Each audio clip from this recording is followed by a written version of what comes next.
Why would you ask me that question?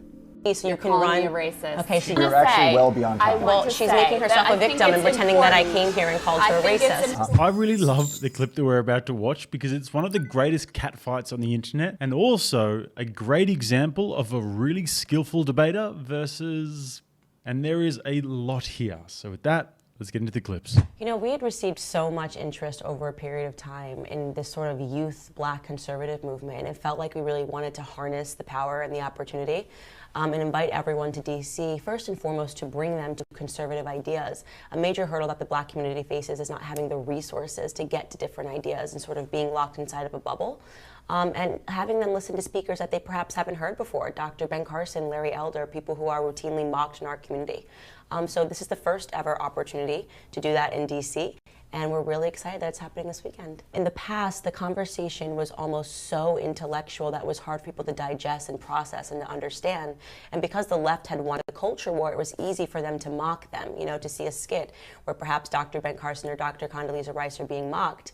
And I think I'm a little more of a fighter, definitely in terms of starting my channel on YouTube and wanting it to be colloquial and wanting it to feel familiar, like you were talking to your brother and sister, and sort of taking back some of the turf that was lost on the culture war by making fun of people on the left in the same way that they make fun of us. I think that sort of helped bridge the gap and make people more interested in having the discussion. Does it bother you that there's no prominent African Americans in the White House? We have to stop believing in this illusion that because somebody is Black, they represent my interests. We learned that lesson via Barack Obama. I mean, he was in the White House for 8 years and didn't do much for the Black community. So I'm not interested in the color of people's skin. So I'm interested in what they do and what they accomplish. I'm really interested in your perspective here. Yeah. So to you having, like, you don't look at, you know, it is an administration that has more white men than past administrations have had. Yeah, but that doesn't bother you. You don't think that diversity is important? No, not at all. I think that we have to stop believing that diversity is the color of people's skin, because if you have, like, the Black Caucus, for example, which didn't stand up and applaud when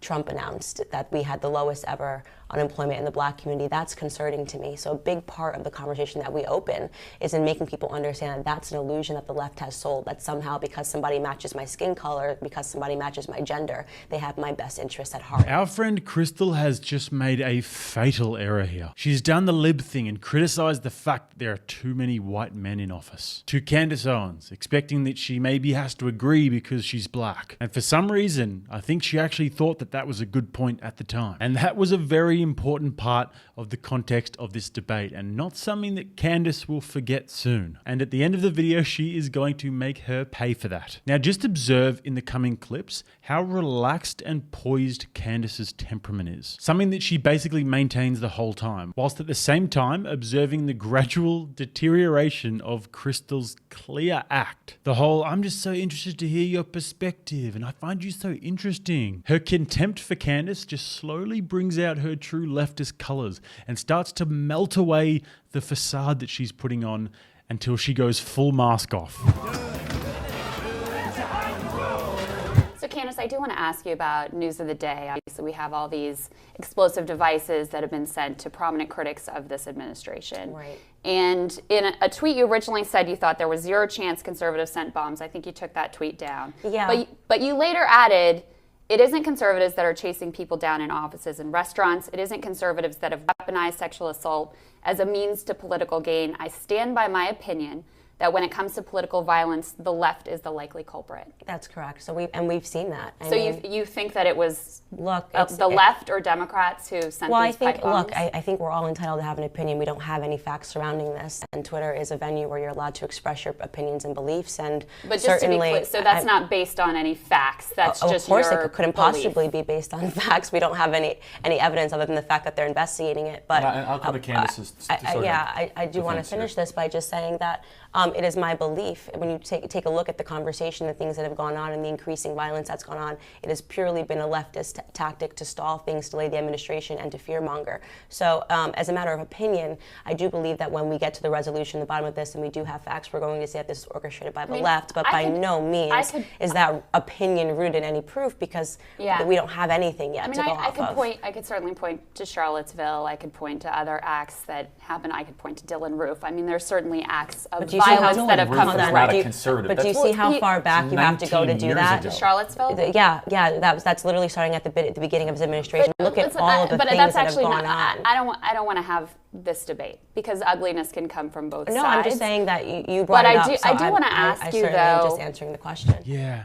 I wouldn't want to get into a debate about political violence if I were on the left either. She was wrong back then in 2018 and she is super wrong now in 2023. And anybody who's a rational human being with a sane mind will understand that. And it's interesting, that one, because if you guys watched Crystal debate Robert F. Kennedy Jr., which I covered on this channel, I'll leave that at the end of this video, you'll see that she uses this debate tactic all too often. The old I don't want to have this debate right now for insert excuse and then change the topic without letting them speak. I don't want to have this debate. You brought it up, I do want to ask you, though. I don't want to get in a debate with you about this because you've spent your life pulling out this, studying that. I will tell you. Let me just tell you. She really needs to come up with a better bailout tactic than that. And Candace correctly pointed out, as RFK did as well, actually, that you asked the question, so I'm just answering it. I mean, if you're not prepared and if you're not willing to debate the topic that you just brought up because it's too sensitive, then I would advise not bringing it up in the first place. Or you could just be more neutral in your approach and just ask the question, let them air out their thoughts, and then don't start a debate that you can't finish. And by the way, this is honestly the lowest form of journalism, and these days probably the most common. And I always cringe when I see this. You get these mainstream talking head journalists that will pull up old tweets that try and make them look bad and then try and hold their feet to the fire about every single word that they said and try and misrepresent it. I just think that this is such a pathetic way to go about interviewing someone. And clearly, it's just a way to get little gotcha moments in the narrow little time that you have to interview them rather than just having a conversation. And now we're going to see Candace ruthlessly cut right through her arguments and take her down, showing her superior debating skills after Crystal tries to go for another cheap tweet tactic. You do have to understand I am very much entitled to my opinion, and Twitter is my platform. Candace, I have one more. Just one more here, because I wanted to get to know you before you came on. Yeah. And I'm really interested in your perspective because sure. I think you're a fascinating person. Thank you. There was another tweet that said, the Democratic Party is comprised of racist white liberals. That is correct. Am I a racist white liberal? Well, let's go back and let's say, I will say this, that many people in the party are not aware of their own racism. Let's go back to an early part of this conversation where you said to me, are you concerned about the color in the White House? Why would you ask me that question?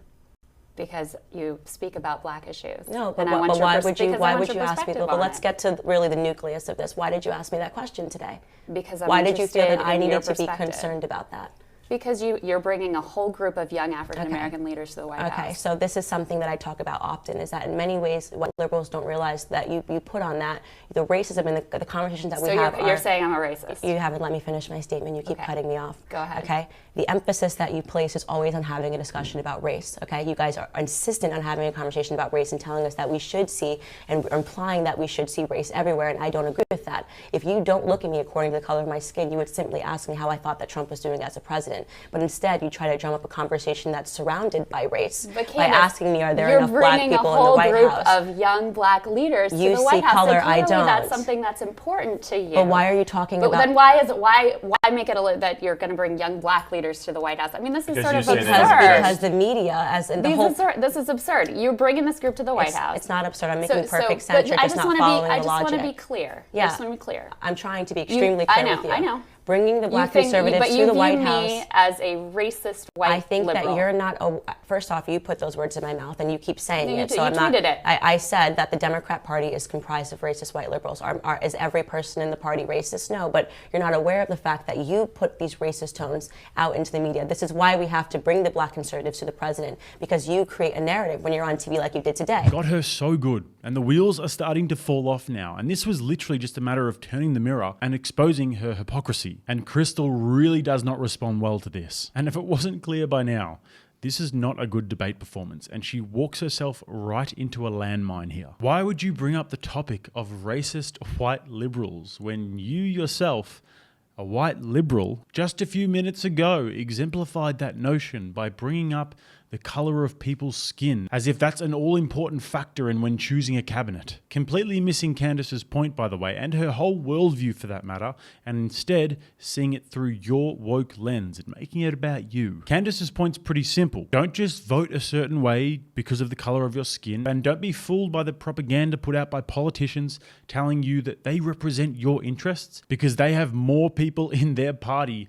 with a similar skin color to you. Think for yourself. She's trying to untangle decades of conditioning from the media and from the Democratic Party. And another good example of this is Ice Cube, who went to the Democrats in the hope of making a plan to help the black community, and they basically brushed him off. And then he went to Trump and the Republicans, and they were willing to help him and came up with the Platinum Plan. And this is after Ice Cube had released the most cringeworthy diss track against Trump of all time. Arrest the president, arrest the president, arrest the president. Now, for the most satisfying exchange ever. Are you comfortable Candace, with I'm going to have you on radio later because I have questions for you as well, but we actually have to get out of the segment now. Do you think that language is Beta! helpful, though? I mean, just in terms of the national conversation. I could ask you, do you think it's helpful to ask me, just because I'm a black woman, if I'm comfortable with the amount of color that's on the administration? Do you think that that's helpful? I think it's helpful and interesting to know your perspective. It's not. It's you just trying to create an undertone that Donald Trump is racist, and it's wrong. Yeah. But Okay. listen, but Candace, listen. Listen, no. We actually. I just want to say. I just want to say. You're looking at me on the basis of my skin color and making a bunch of, making a bunch of deductions. I did not. You said that, and we can run the tape back. I want to say, look, that. here's what I want to say. You quoted a tweet and then you made it about you. I appreciate. So you were not added, but you were not added in that tweet. So do not say that I called you that, because that's dishonest. And we are on, TV. So you can run. Okay, so I did not call you a racist. You're using the typical leftist tactic of trying to make yourself a victim, which is not what I would accept. No, but we're actually well beyond time. Well, she's making herself a victim and pretending that I came here and called her a racist. So this is a typical leftist tactic. That we not demonize our opponents. And I think it's important that you not demonize my president. And one thing that I try very hard to do is to criticize the policies and criticize people who are in positions of power. And I'm not sure how you were doing that by pointing out the color in the administration. But not to criticize the people who support the president. You literally spoke That's something I try very hard to do. But you're not doing a very good job of it. And I think it's really important. I think it's really important that you be aware that just because I'm a black woman, you don't need to ask me a question as basic enough as saying how much color is in the administration. To demonize our fellow I Americans? think what's problematic is that you are creating a simulation that is dishonest, that is accusing our president of being racist based off of the color of the people that are in the. That's exactly what you asked me a question. That's what you implied. Okay, I actually really appreciate you two coming in very much, and I look forward to getting to ask you some questions of my own at some point later on. And we're going to have to end the segment there. But thank you, and good luck at the White House today, and thank you for bringing young African American leaders into D.C. Thank you. Maybe I'll see you guys later on there. There was just so much there. Look at the difference in body language between the two for a start. Crystal's looking extremely agitated, like her back's up against the wall, and she starts to lean closer and closer towards Candace. And she becomes more and more unhinged and starts outstretching her arm towards Candace as if she wants to grab her, which she probably does, all whilst Candace is assuming the innocent angel Virgin Mary pose, which is just so effective when you contrast it with Crystal's behavior. But my favorite part of this is how Crystal's true colors start to come out more and more as she becomes more and more emotionally charged. Look how she treated her co-host. She had literally zero respect for our old mate Buck. We're actually well beyond time. Well, she's making her.